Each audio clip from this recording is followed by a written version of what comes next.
आप 80 साल के होने वाले हैं, आपने कभी एक्सरसाइज दौड़ना? जरूरत ही नहीं, क्यों बेकार में हाथ पैर तोड़ो अपने। एक दिन करी नहीं मॉर्निंग वॉक। स्कूल मेरा 500 मीटर पड़ता, तब साइकिल लेकर जाता था। मैं मॉर्निंग वॉक के तो सदैव खिलाफ हूँ। तो ये सब जो इतना भाई घोड़ा दौड़ता 20 साल जिंदा रहता है, असगर पड़ा रहता है 1000 साल जिंदा रहता है। नहीं, भगवान ने जितनी सांसें दी उतनी लोगे, उससे ज्यादा तो नहीं ले सकते ना आप। जब दौड़ोगे तो जल्दी जल्दी सांस लोगे, घर में चुपचाप पड़े रहोगे, धीरे धीरे सांस लोगे, धीरे धीरे। जिस कुर्सी पे आप बैठे इसी पे बैठ के डॉक्टर्स ने कहा कि तंदुरुस्त रहने के लिए कसरत करना ज़रूरी है, शारीरिक रूप से सक्रिय रहिए। हो सकता है कि किसी ने उनको बहके हुए लोग हैं। जितने भी डॉक्टर हैं सब बहके हुए। आप खुद डॉक्टरों के परिवार से आते हैं, वैद्यों के परिवार? मैं कहता हूँ, तभी तो छोड़ दिया मैंने बाद में। इतने सारे हुक्मरान, इतने नेता रहे, आपको कोई काबिल लगा आज तक?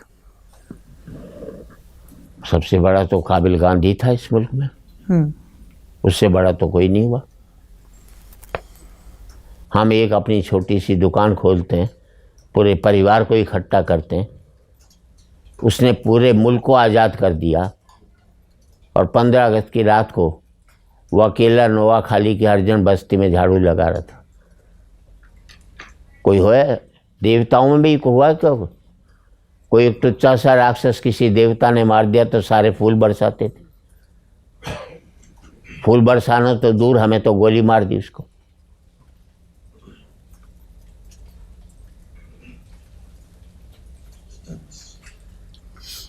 तो आपने शास्त्री जी का ज़माना देखा, इंदिरा जी का ज़माना भी देखा? शास्त्री जी, इंदिरा जी को कविताएं सुनाई मैंने।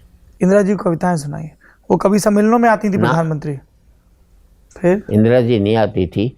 जब वो हार गई थी तो मुझे जगन्नाथ पहाड़िया उनके यहाँ ले गए थे, और उसमें 3 जने थे, मैं, इंदिरा जी और पहाड़िया जी।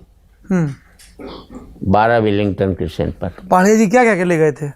आप मिलना चाह रहे थे उनसे? हाँ, मेरी तो इच्छा थी।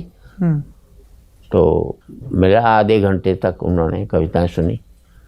फिर धीरेन्द्र ब्रह्मचारी जी आए आधे घंटे बाद, उठो इंदिरा, और एकदम उठकर चली गई। तो वो नाम लेके बुलाते थे पूर्व प्रधानमंत्री को उस समय? उन्होंने यही बोला, उठो इंदिरा। उस समय साधुओं का इनका काफ़ी कुछ बोलबाला था। इंदिरा जी उसमें विश्वास करती थी। ये तो राजीव गांधी ने उसके बाद सबको बैन किया।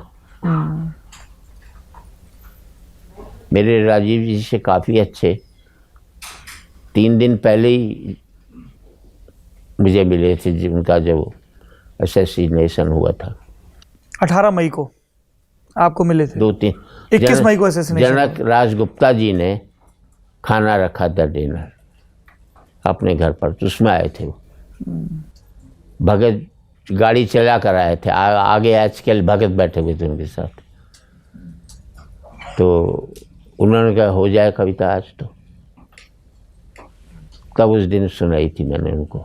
उससे पहले गुलाम नबी आज़ाद साहब के यहाँ को इफ्तार की पार्टी पर, पहले मुझे कई पार्टी में कहा गया, वाजपेयी जी ने भी कहा कि राजनीति में आ जाओ। अटल बिहारी वाजपेयी जी? हाँ, क्या कहा आपने उनको? एडवाणी जी की मेरे 50 साल का आना जाना उनके घर पर। उन्होंने कहा, राजीव गांधी ने कहा, मैंने मना कर दिया। क्यों? मैंने कहा कि आप कभी शर्मिल आ जाओ, मैं वहाँ जाता हूँ। आप कविता सुना लो, मैं नेतागिरी कर लेता हूँ। मैं अपने फील्ड का बादशाह हूँ, तो किसी के यहाँ चपरासी क्यों बनूँगा? जो भी कलाकार, जो फिल्म वाले आए हैं राजनीति में, उनकी क्या दुर्गति हुई है? भीड़ उनके पीछे भागती थी, बाद में वो भीड़ के पीछे भागने लग गए। अपनी इज्जत ही खराब की ना हर एक ने। ये अभी आप बता रहे थे लाल किले के कवि सम्मेलन में बच्चन जी को डबल मिलता था। हाँ। लोगों ने कहा एक वो ज़माना आया कि सारे कवियों का बजट एक तरफ और सुरेंद्र शर्मा को बुलाने का बजट एक तरफ। सही बात है ये? नहीं, ऐसा तो नहीं है, पर अब कुमार विश्वास का है। वो 3 कवि सम्मेलन का बजट अकेले का 25 लाख 30 लाख लेता है वो। एक शैलेश लोढ़ा है 12-13 लाख लेते हैं। किसी ने मुझ पर कहा कि आप तो इतना कम लेते हो और वो देखो आपसे छोटे हैं, बड़ा ले रहे हैं। मैंने कहा एक ज़माने में भी तो नीरज जी से ज़्यादा लेता था, ये सोच मत रखो। गोपाल दास नीरज जी हिंदी के महान कवि। देश के कवि सम्मेलनों में योगदान 3 लोगों का रहा जी। हास्य में काका हाथरसी का, गीत में नीरज जी का, और वीर रस में बाल कवि बैरागी का। इनकी नींव के कवि सम्मेलन की नींव के ये 3 मेन हैं पत्थर। आपने दिनकर जी या बच्चन जी का नाम नहीं लिया? वो लोकप्रिय नहीं थे। अच्छा। कवि सम्मेलनों में जो साहित्यिक जगत के लोग थे उन्हीं में लोकप्रिय थे, पर आम जनता तक कवि सम्मेलन को लोकप्रिय करने में इन 3 लोगों का बड़ा हाथ रहा। काका हाथरसी, बाल कवि बैरागी, हाँ, और नीरज जी। गोपाल दास नीरज जी। पर नीरज जी की एक खास बात है, वो कवि सम्मेलन में नीम के पत्थर भी रहे और गुंबद भी रहे। बाकी लोगों का लास्ट तक इतना वो नहीं रहा। नीरज का दबदबा जब वो 90 साल के थे तब भी वही दबदबा था। कारवां गुजर गया गुबार देखते रहे। बैरागी जी को मैंने इतना जमते हुए कभी नहीं देखा जिंदगी में कि चाइना से जब हारे हम तब रामलीला मैदान में कवि सम्मेलन हुआ।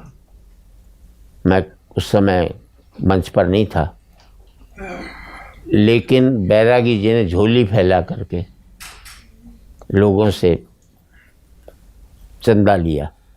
किसी ने बूंदे डाल दिए, किसी ने पैसे जो थे वो डाल दिए उसमें। तो वो एक गीत पढ़ा था, लाल किले की लल्लाई पर लाल चीन ललचाया है, उठो देश के लोह लाड लो माँ ने तुम्हें बुलाया है।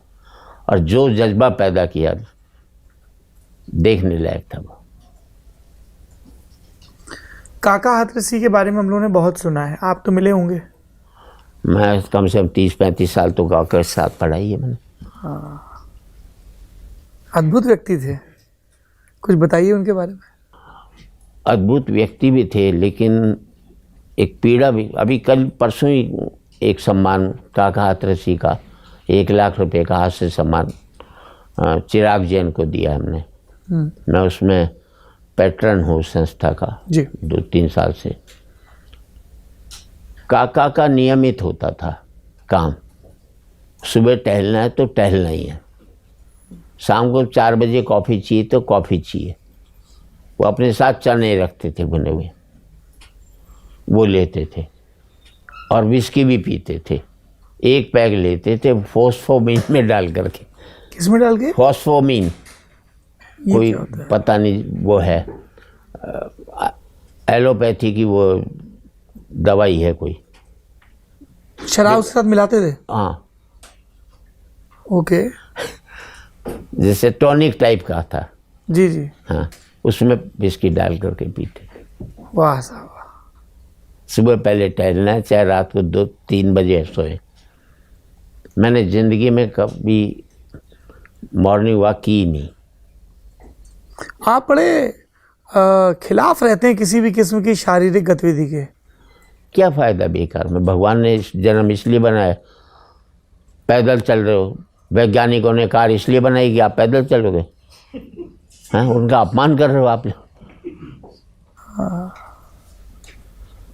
उनको पता होता कि ये दुर्गति मेरी कार की करेंगे, दौड़ रहे हैं सुबह पहले, क्यों? मतलब खिलाड़ी का रिटायर हो जाता, 40 साल के ऊपर रिटायर हो गया ना। पहलवान हो गया 30 साल में रिटायर हो गया। जो ये नहीं करते तो 60-70 साल तक आराम से ज़िंदगी चलती इनकी।